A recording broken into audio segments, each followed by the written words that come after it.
Pasear por lo que fue un camino rural con huertas a sus lados, llamado Camino de Jesús o de Gracia, que era utilizado para entrar y salir del barrio del mismo nombre, entonces Independiente, que se encontraba situado fuera de las murallas de la ciudad condal, justo en la falda del macizo del Collserola. Eso es hoy un lujo. Es un lujo del que poder disfrutar ante el derroche de ingenio arquitectónico que se nos presenta en el desde hace más de un siglo conocido con el nombre de Paseo de Gracia. A mediados del siglo XIX, en España y en el resto del mundo, se vivió una revolución industrial que supuso un gran cambio en la sociedad y en su forma de vida. La ciudad condal vivía aislada en el interior de una gran muralla en el que fuera de ellas quedaban los barrios y villas que hoy conforman el área metropolitana.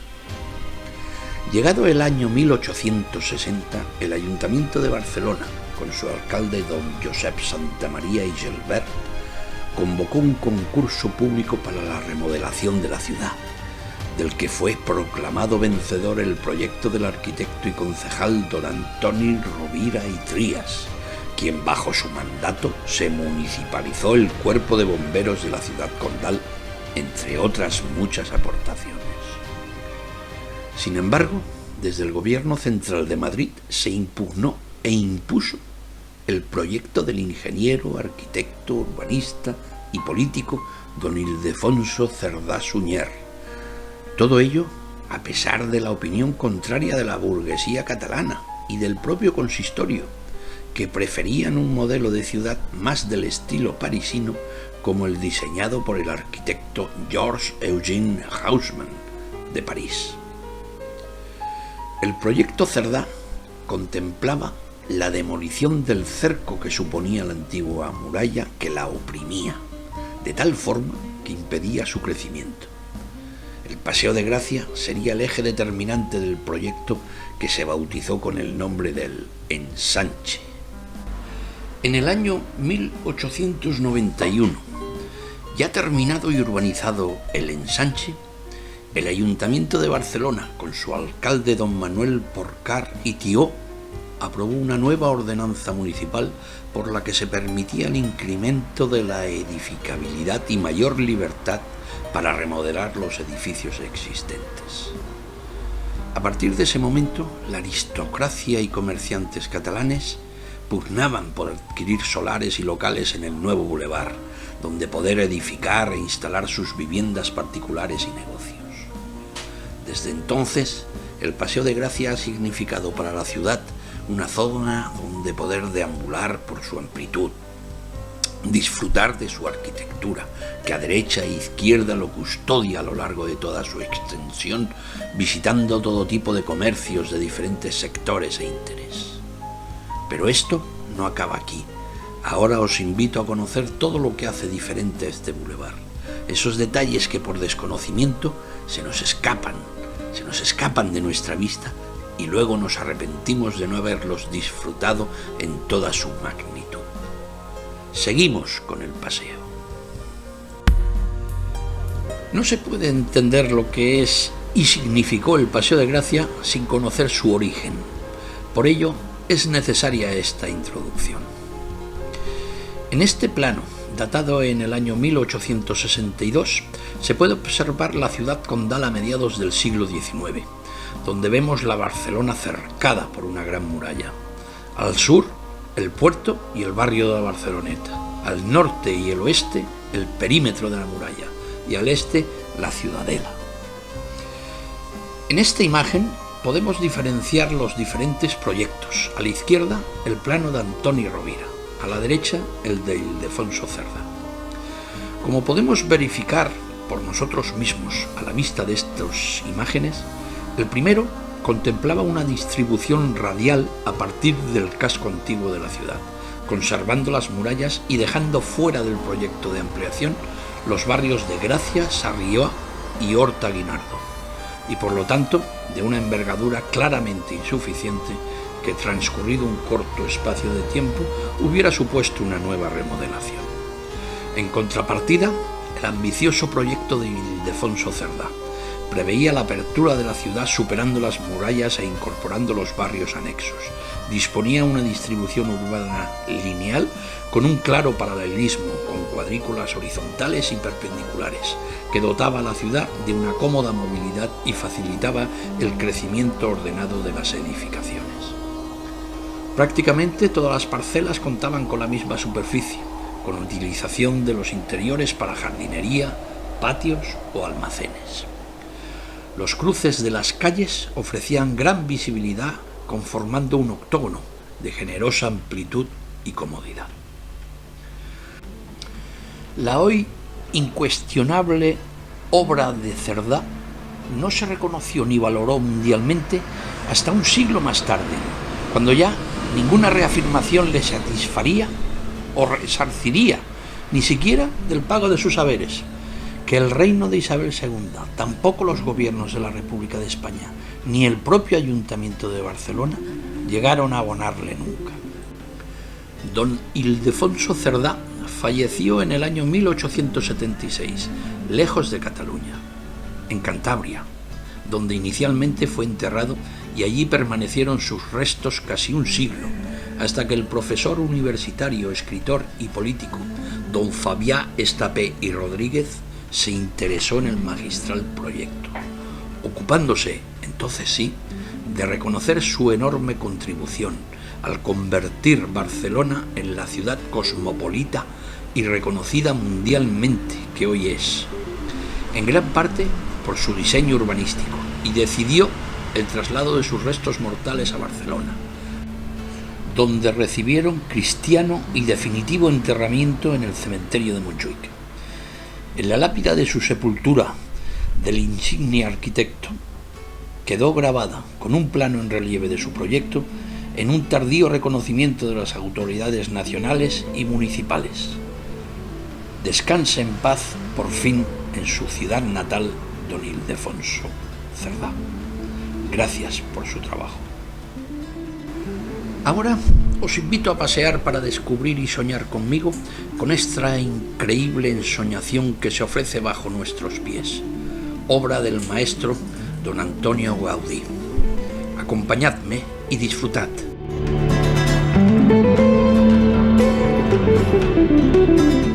Antes de iniciar nuestro periplo por este maravilloso bulevar y admirar la arquitectura de sus edificios, símbolos en su mayoría del modernismo en todo su esplendor, debemos bajar la mirada a nuestros pies.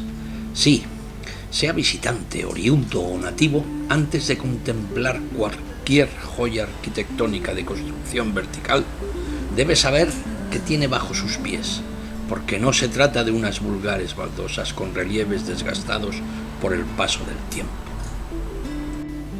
El diseño fue ingenio de don Antonio Gaudí Cornet, arquitecto, diseñador, delineante y maestro. En el año 1904 diseñó el panot, la baldosa. Se trata de un mosaico de cemento hidráulico que se convirtió en su creación no arquitectónica más relevante y conocida. El panot, la baldosa, fue fabricado por la industria Escofet, la misma que retomó en el año 1997 la renovación del pavimento, ya desgastado tras el paso de los años. Con gran acierto y respeto, Escofet conservó el diseño gaudiniano, con la única modificación de invertir el relieve respecto al original, consiguiendo así un resultado más longevo para el fin al que está destinado. La baldosa presenta con su forma geométrica, desconocida hasta ese momento, un polígono hexagonal monocromático, representando toda una innovación en el paisaje urbano, acostumbrados a ver una baldosa cuadrada. Si observamos detenidamente los mosaicos, podremos distinguir en el conjunto de su unión el caparazón de una tortuga, o las celdas de un panal de abejas, o incluso las escamas de algunos reptiles y peces. La imaginación es libre y cada uno puede decidir sobre lo que ve. Ese era el pensamiento creativo e imaginario del maestro Gaudí. Además, el prodigio del maestro le llevó a inspirarse en una minuciosa contemplación del entorno para sus grabados, fiel a sus costumbres de recrear la geometría con la simbología y la omnipresente dualidad mar y naturaleza. En este proyecto se basó para el relieve del mosaico en 3 elementos marinos: una estrella de mar de 6 brazos del tipo Júpiter, un alga o quizá una medusa sargassum y un cefalópodo, como el de la imagen de este fósil conocido como amonites. El objeto era sentir la sensación de estar pisando un lecho marino. En definitiva, ofrecer al visitante, paseante o vecino un paseo donde dejarse llevar por la naturaleza en todo su esplendor. El mar a nuestros pies y la belleza arquitectónica acompañándonos en un sueño de nuevas revelaciones llegadas con el nuevo siglo XX, y que todavía hoy, y generación tras generación, debemos ir transmitiendo para que no se pierda la brillante imaginación de quien nos invitó a soñar con él. Ahora, querido espectador, es cuando a usted le cuesta o no encuentra este inmenso lecho marino, la estrella de mar en ninguna de las baldosas, o el cefalópodo completo, quizá tampoco el alga o la medusa, ¿verdad? Cada panot contiene 1/3 de las 3 figuras que se representan. Para detectarlas en su plenitud, juntamos un mosaico con cada uno de sus lados, partiendo de uno central. Entonces es cuando podemos ver los 3 grabados del relieve. La importancia del diseño alcanza su punto culminante como reconocimiento a toda gran obra creativa, formando parte de la colección permanente del MoMA de Nueva York, junto a obras de Van Gogh, Picasso, Dalí, entre otros inmortales genios del arte. El insigne maestro yace enterrado en la Sagrada Familia de Barcelona. Una lápida contiene una inscripción recordando su obra. Descanse en paz, querido maestro.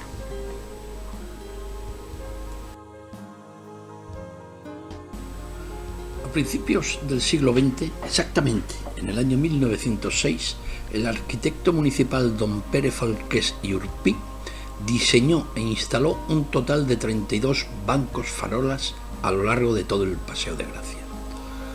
Su diseño generó todo tipo de repudios por el bosquejo modernista y atrevido que se presentaba, lejos de cualquier otro diseño conocido y visto. Incluso se le llegó a acusar de beneficiar a un familiar industrial del hierro, su cuñado, que tenía un taller en la ciudad. Además, fue objeto de amenazas directas como «Falqués, te colgaremos de tu propia farola», entre otras lindeces.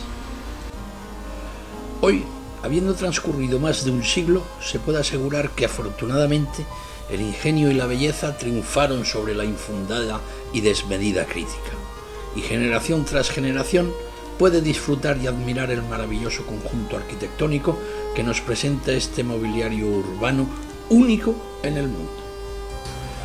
En el año 1992, coincidiendo con los Juegos Olímpicos de Barcelona, uno de los más prestigiosos urbanistas llegados del norte de América, Mr. Jacobs Allen, reconoció al Paseo de Gracia como uno de los paseos más glamurosos del mundo, equiparándolo en importancia y belleza con los Campos Elíseos en la Ciudad de la Luz, París. En mi opinión, reconociendo cierto parecido y sin despreciar la belleza parisina, pasear por el Paseo de Gracia de Barcelona, con su lecho marino a nuestros pies, sus bancos, sus farolas y la arquitectura que lo custodia, es un placer difícilmente superable. Cuestión de gustos, quizá egolatría patria. Sea como sea, la comparación quedó dicha y, con todo respeto, mi reflexión también. Para no entrar en polémicas, vamos al lenguaje arquitectónico del banco que nos ocupa. Podemos elegir uno cualquiera. Todos son exactamente iguales, teniendo en cuenta que se trata de una obra íntegramente manual y cada pieza cerámica ha sido colocada una a una. Antes de sentarse y valorar el confort que nos ofrece, contemplemos la obra de piedra que tenemos ante nuestros ojos.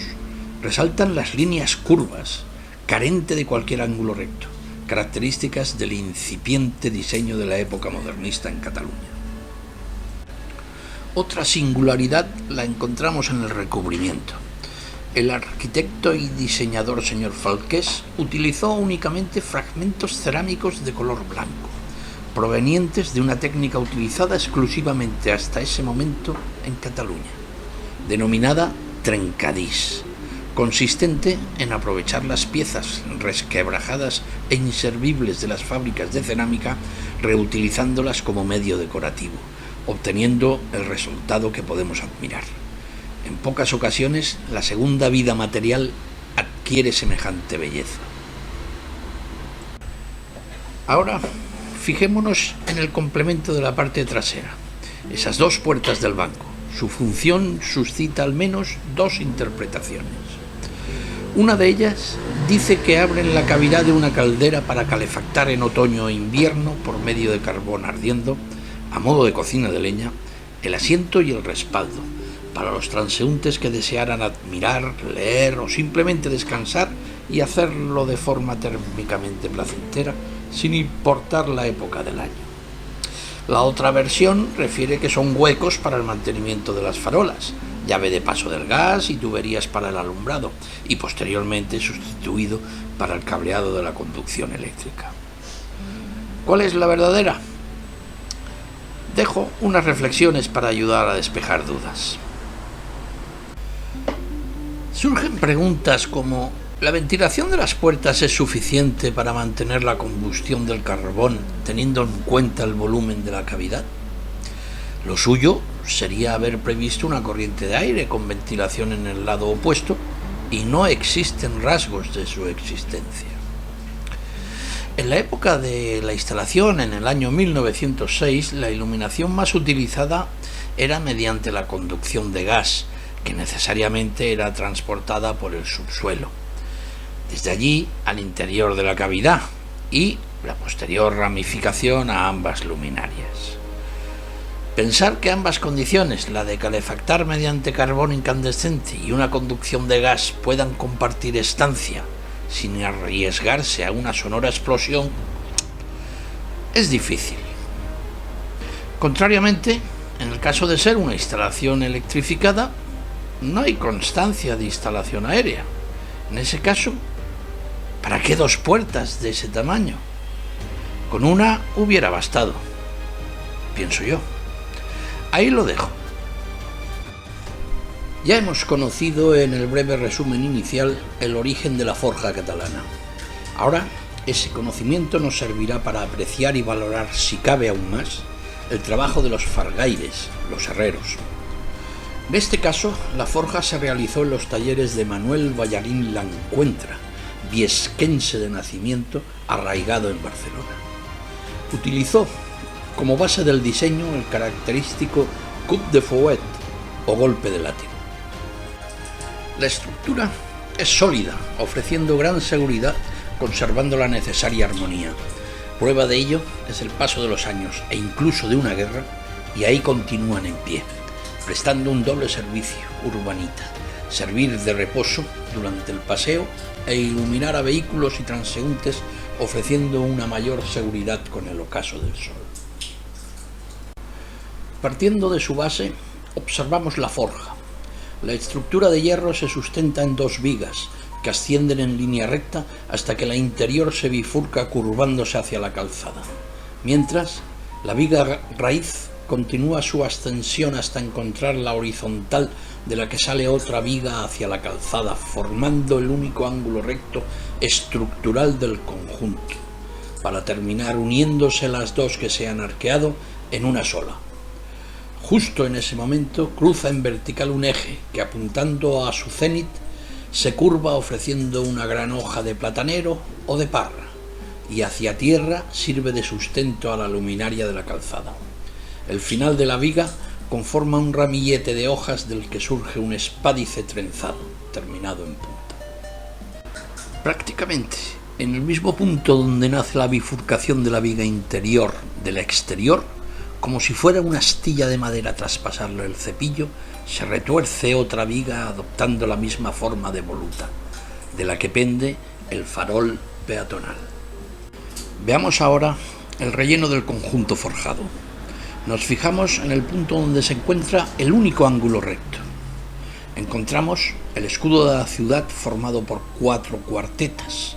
En su interior nos muestran la cruz de San Jorge y las 4 barras del escudo de la ciudad. Sobre él, descansando en 2 forjas florales, la corona del condado de Barcelona, y sobre ella un murciélago. Y es que nada es casual, y menos en el arte arquitectónico, donde todo tiene su fundamento. En este caso, la existencia del murciélago se debe a una leyenda popularizada por el rey Jaime I el Conquistador. El propio monarca, de puño y letra, hizo constar en su libro titulado El Llibre dels Feits la siguiente leyenda. Se encontraba el rey Jaime I descansando en su tienda tras haber mantenido un duro día en el campo de batalla, en la villa de Burriana, cuando se despertó alertado por un murciélago que chocó contra la lona de su tienda. Al despertarse y salir al exterior, alertó a la tropa sobre una emboscada que le tendía el enemigo, aprovechando la nocturnidad. Ello permitió en el año 1233 la definitiva conquista cristiana del Reino de Valencia. Para terminar, el relleno que decora el interior de las 2 vigas conforma una estructura floral en forja, simulando hojas y flores como si de una planta trepadora se tratase, cubriendo todo el espacio libre que queda entre las vigas. La forma de los faroles colgantes recuerda a los utilizados por los pescadores del calamar, reforzando el carácter mediterráneo de esta ciudad condal.